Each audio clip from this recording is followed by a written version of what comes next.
Hello, everybody. Welcome back to Fly the Coop. I am here today with Steph Spading. It is an honor to have you, Steph, on the show today. Thank you so much for joining us. Thank you for having me. Let's talk about Steph a little bit. Dynamic young lady, everybody. She got her license. Steph, you got your license in 2021, right? Correct. February of 2021. We met one another, brought you on board, and has it been a ride or what? It's been a ride. Mm-hmm. So today we're going to talk about making the decision to pick a career, why you picked real estate, and what you didn't know coming in to the business and what you know now. So share everybody a little bit about your take and the adventure and the ride you've been on over the last 2 years. Yeah, absolutely. So like many people during the pandemic, I found myself in a bizarre situation where I was furloughed and was really trying to figure out what was next if my job didn't come back, and doing a lot of soul searching. Who were you with then? I was working with an ad agency doing some administrative and marketing type things. Yeah, in Minneapolis. And fabulous company, but I really realized it wasn't my long-term plan. It wasn't my dream job. And so doing some soul searching, and I've always been attracted to more entrepreneurial type jobs. And so real estate had always been something that I had considered. I'm a very creative person, and design and things like that have always been really attractive to me. And you're good at it. Thank you. So yeah, I started exploring that because I had a lot of downtime. Again, we were in a pandemic. Right. And I reached out to actually a neighbor that I had grown up with at the time. My mom suggested, hey, you should reach out to Eileen. She's been in the business for a while. She might be able to tell you, pros and cons of real estate, that sort of thing. Right. And so it started with a conversation with her, and she really encouraged me to take the jump. She's an Edina Realty agent, so that's kind of how I ended up choosing Edina Realty. Yeah, so that's how I got here, and I joined the team about a year ago, and I haven't looked back. So you know what? I'm all about the good, the bad, and the ugly, right? So when you decided to explore a team, and we had the interview and you onboarded, what was surprising to you, and what have you learned in the last year of really diving deep? I mean, it's been a dig, right? This work, a lot of people don't realize the commitment and the drive and the intensity that comes with this work that we do. So having a really honest, transparent conversation to young agents out there that want to get into the business, what would you tell them, and tell them your story? I think it'd be cool to hear. Yeah, absolutely. I mean, I think you really don't know what you don't know, right? So I'm entering a new career, and I knew I needed support. And so joining the team is how I decided to do that. And yeah, it's been a whirlwind. It has. Learning how to work with different types of people, but really the business as a whole, just learning how much hard work it takes, and really, we call funnel building or front loading, and really putting in the work now that pays off later is something that I think I knew that's how this business worked, but I didn't really know until I was in it. Right. And, I'm a millennial. It's pretty common. We love you, millennials. We do. What does that mean to you? But I think it's really normal to want something that's a little more instant gratification. And that's something that, I've grown up with kind of having that. You want something, you go on Amazon, you purchase it, it arrives the next day. Yeah. So now 10 days, if you've not looked, by the way, Amazon's 10 days out. Yeah, which is crazy. Yeah. So patience is a virtue. Exactly. So understanding patience and perseverance, and really not giving up. And again, it's an entrepreneurial job. And so not giving up and really planting the seeds and sticking with it has been the lesson in the last year. So when you use the word entrepreneurial, do you think that we'll use not that we want to put a mass opinion or a statement on it. Do you think entrepreneurship is something that's learned, innate, or a combination? If you were to define yourself as that, would that be something you're learning yourself into, or something that is organic? And what was that learning curve like for you? I think it's both. I think I've always been attracted to those types of jobs just because freedom and flexibility are things that are really important to me. However, what I've learned, especially in the last year, and we talk a lot on our team and with our coach, is, you're running your own business. Right. And so the business aspect has been a big learning curve for me. And I think maybe that's something that surprises people when they get into real estate. Completely is you're really building your business and you have to be really smart about it. I'm always interested in visiting with Steph and all the team members because you truly are in the trenches. And you're meeting interesting and dynamic people every day. That's what I love about this business. Not only our clients, but our partners and our relationships with brokers and the people that work in this industry and title and lending and all those things, right? Right. So in a business that's transitioned so much in terms of new entries into the market, 75% of the national representation of agents now is under the age of 30. Or under, well, actually, I shouldn't put an age on that. They've been in the business for 5 years or less. Okay. So when you meet agents out there and you look at organizations, because it's constant, right? Recruitment is constant. Everybody wants a piece of the pie, it seems. What's your perspective with your experience with Edina Realty as a family broker and other brokers that are pop-ups, newer or new entries into the Twin Cities in your time of 2 years in the business? What's your personal opinion on that? Like, I'd be interested in knowing, and I'm sure a lot of people out there would be interested in knowing what's the difference and what are you attracted to when you look at Edina Realty as an organization?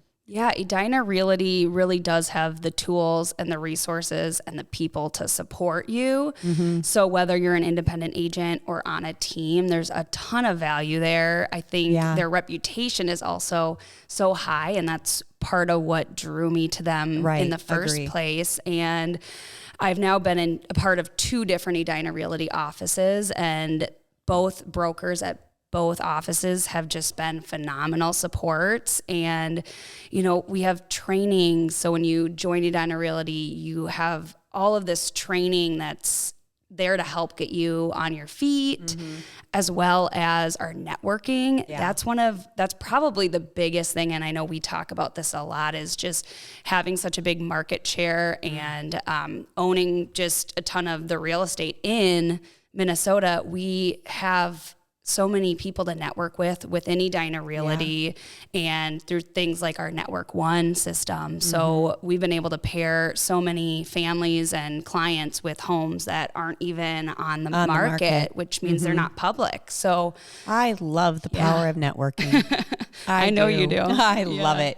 And over the years, everybody, the NAR changed the guidelines. Like we used to be able to there's a lot of people out there, a lot of clients, homeowners that don't want to go public on their listings. They just don't. They want to do it privately if they can, but there's limitations to that now. A lot of limitations. And a lot of people don't understand, as a corporate family of 2,500 agents, that's a huge, huge group. There's nothing like it. Like, it's very powerful. And our networking opportunities, which are vast. We have so many different tentacles that allow us to communicate with each other.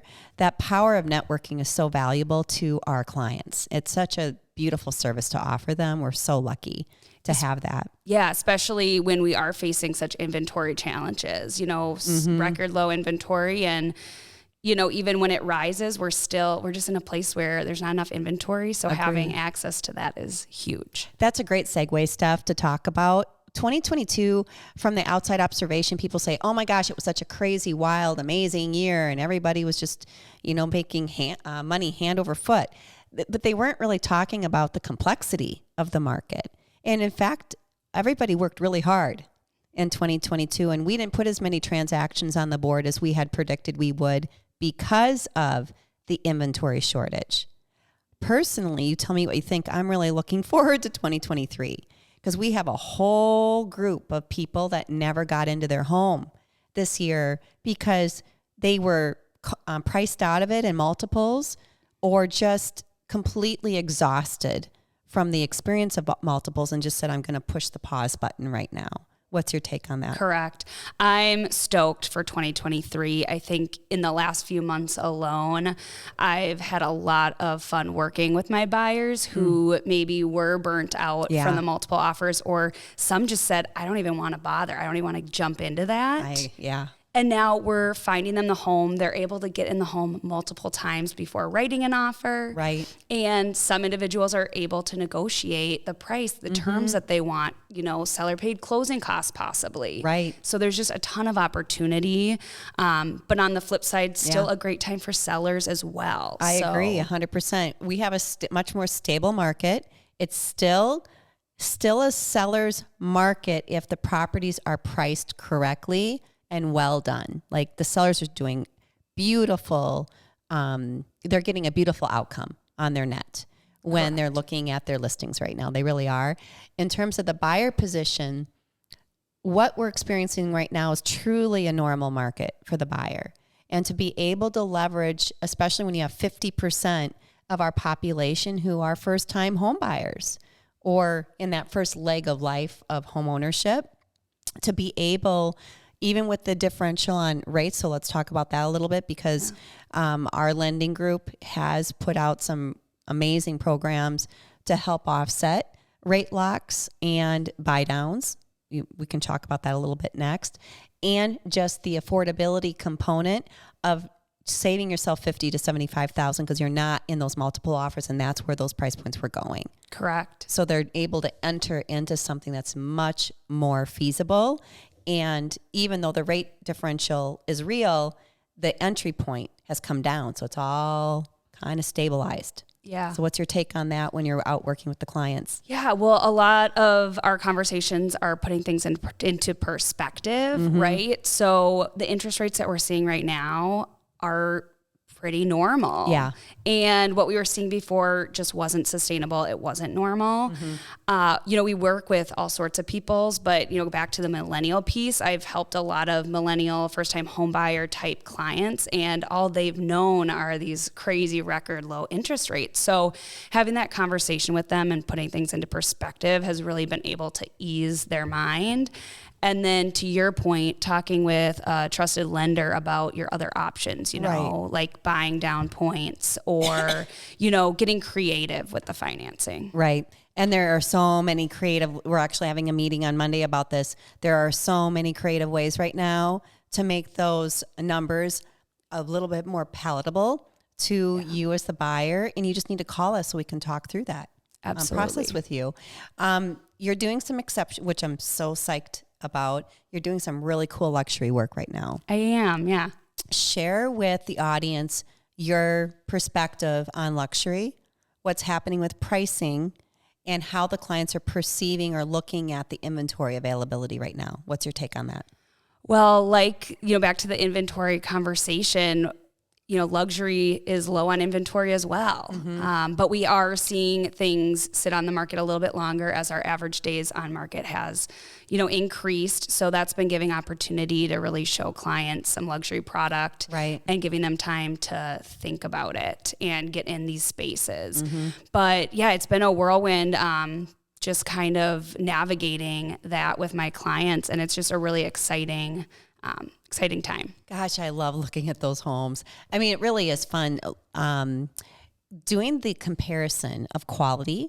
Yes. Like we just were in a home a couple weeks ago that was built in 2018. So we're going to touch on this for a moment because the value of these existing homes, you guys, in terms of the quality of construction, the use of materials, which in many cases aren't available right now, the differential in cost to actually construct those spaces.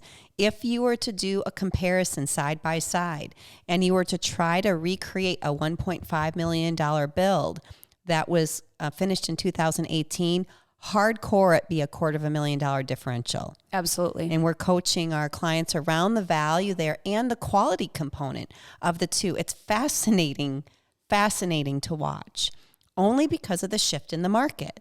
The labor, the materials, and the challenges with acquisition, the costs that have gone up have changed the landscape of new build as we know it. So I know it's been a learning curve over the last year, but what's your perspective on that, and how did the clients, when you're out there working with them, perceive that? Yeah. So, some clients, they don't know what they don't know. No. And so being an honest, trusted advisor for them. So for example, when we walked into that home that you mentioned a few weeks ago, having that conversation about quality, because newer construction doesn't equal better quality. No. And we've seen that firsthand. However, the home that we were in was very good quality, and having that conversation on, finish selection as well as the builder reputation and just quality product was, for these folks in particular, was really beneficial. And also speaking to, location and the value component there, especially when we're comparing newer construction versus something older, just reviewing value with them, I think is incredibly valuable. Really impressive. So when you look at where you were a year ago, when it comes to looking at inventory like this, the city as a whole, the differential in terms of volume of inventory, and what's happened to rates coming into December, closing out this year, moving into 2023, what's your number one takeaway? Balance. It just seems so much more balanced. And I think we're all able to breathe a little bit better, seeing that balance happen and quote unquote normalcy, right? That's a perfect segue. You need to share with everybody how you find your balance and what your side gig is. I think it's super cool. Yeah. So great segue. I teach yoga when I'm not, busy doing real estate. So that's something that keeps me grounded, and sane for sure. I love that. So you've been teaching yoga for how many years? 4.5. Very cool. I believe, yeah. Where do you teach? So I teach it for Yoga Fit Studios in Minneapolis. Shout out. We have several locations and offer a selection of, yoga and fitness classes. Very cool. And on a coaching note, what more fabulous, opportunities could, transpire for you than having that environment to pull and intertwine into your real estate business? That's so cool. Yeah. I mean, it's a fabulous community. All of our students, as well as our owner and managers at the studio, just incredible people to spend your time around. And so it's been really nice to start having those conversations about real estate with, students, teachers of the like. And I do feel really supported rather, and, look forward to working with those people that I respect so much in my other career in real estate. And I'll just have to say, because it's such a real thing in your age group, how many weddings have you been in this year, Steph? Too many to count. No, it's been very wedding heavy.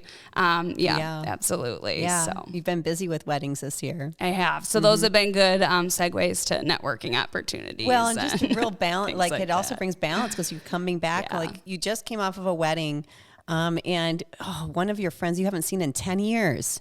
You got to tell them. I mean, when you have those opportunities to reconnect with your people, like your homies, your family, your friends, and it doesn't happen often enough for any of us, it really ignites that need to be purposeful and mindful in incorporating that into your rhythm of life. And I encourage the team when we're coaching about that as we're backloading. We say, we're planning out our whole year. Make sure, what do we call it? The 4 R's. So it's the 4 M's. I can't remember what it is. It's like, it's like you got to medicate because when you're sick, you've got to meditate to have your calm. You've got to be able to, I don't know what the word is that we're using, but you need to be able to go take your vacays. Yes. Filling up your cup is so important. Filling up the cup is so important. And that includes not just the vacations, but the time with the friends and the family and the reunions and the weddings. So grounding, so important. That aspect of a business that does not stop. It does not have a clock. It's a 24/7 business. Would you agree that that's the hardest part 100%. Navigating time blocking. Yeah, having to carve out those personal moments and put them on your calendar so that you can connect with friends and family. Yeah, that's Absolutely. huge. I mean, our business doesn't sleep. I've been on this, the listing side, and I have an agent who's calling, trying to put in an offer, and they're at a wedding, something like that where, we don't ever stop. So Times 1,000. Yeah. It's constant that way. So what are the other fills in your life? Because that's just as important as talking about what we do. What are the other things that you incorporate into your life to give you the balance? Yeah. So when I'm not teaching yoga, making sure that I practice for myself, that's another area where it gets easy to give to others. And then remembering to, make time for yourself. That's really important. I'm big on walking. I love my morning walks. So this weather shift has been a little hard on that, but making sure I find a way to get movement is really important. And then just, again, carving out the time with friends and family to really fill up that space. And very cool. Yeah, so if you were to share with everybody the schedule, do you feel like you're working 7 days a week? Yeah, I go through periods where I feel like I'm working 7 days a week. And then really what I'm working on right now too is during those moments of downtime or when it gets a little bit slower, being intentional about taking that day off or that time off and just enjoying it and really relaxing. We talk about that all of the time. And this applies to everybody out there, no matter what you do. Honoring, because sometimes you can't pre-plan it. Sometimes the time is given to you organically and not planned.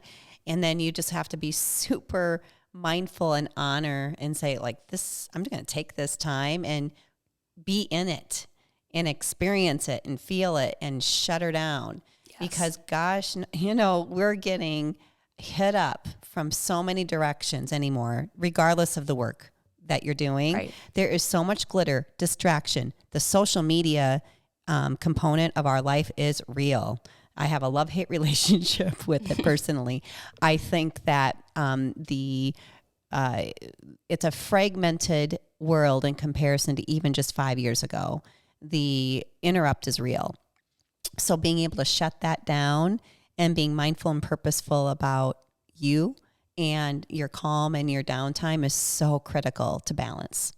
So Absolutely. Critical. Very cool.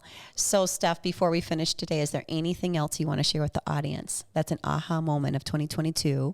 And what is the number one thing you're looking forward to in 2023?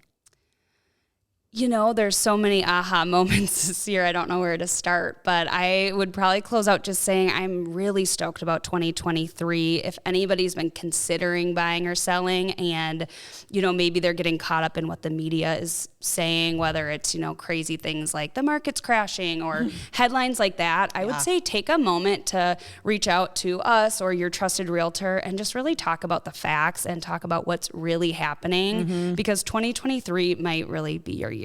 Yeah, I think 2023 is going to be bigger than 2022, and I'm looking forward to the balance coming back. I couldn't agree more. Thank you so much, Steph. Thank you. Steph Spading, everybody. This girl is a rock star. You watch what she does. Her future is filled with all kinds of amazingness. Thank you. Thank you, everybody.